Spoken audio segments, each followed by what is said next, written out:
రోజు మన కోనసీమలో ఉన్న రావులపాలెం అయితే వచ్చేసానండి ఫ్యామిలీ అందరితో కలిసి.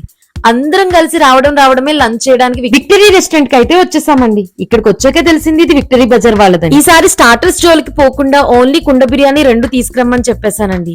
తీరా వచ్చిన తర్వాత కుండ బిర్యానీని కుండలో కుక్ చేయలేదండి, వండిన బిర్యానీని కుండలో వేసి తీసుకొచ్చేసారు. నేను ఈ రెస్టారెంట్ కి రావులపాలెం వచ్చి ఆల్మోస్ట్ 5 years అయిందండి. 5 years బ్యాక్ నేను ఈ రెస్టారెంట్ లో ఫుడ్ అయితే టేస్ట్ చేశాను. అప్పుడు నాకు చాలా నచ్చింది. 5 years బ్యాక్ తిన్న ఫుడ్ టేస్ట్ కూడా మీకు ఇంకా గుర్తుందా అని అడుగుతారా? కంపల్సరీ గుర్తుంటుందండి, అంత మంచి బిర్యానీ ఇది. ఇక్కడ ఫుడ్ తినేసి బయటకు వస్తే అన్ని ఫ్రూట్ షాపులు కనిపిస్తాయండి. ఇక్కడ ఫ్రూట్ షాపుల్లో ఫ్రూట్స్ చాలా తక్కువ కాస్ట్ కి వస్తాయి రావులపాలెంలో. నచ్చిన ఫ్రూట్స్ అన్ని కొనుక్కుంటూ జాంకాయలు కొనుక్కుందామని అంకుల్ దగ్గర ఆగానండి.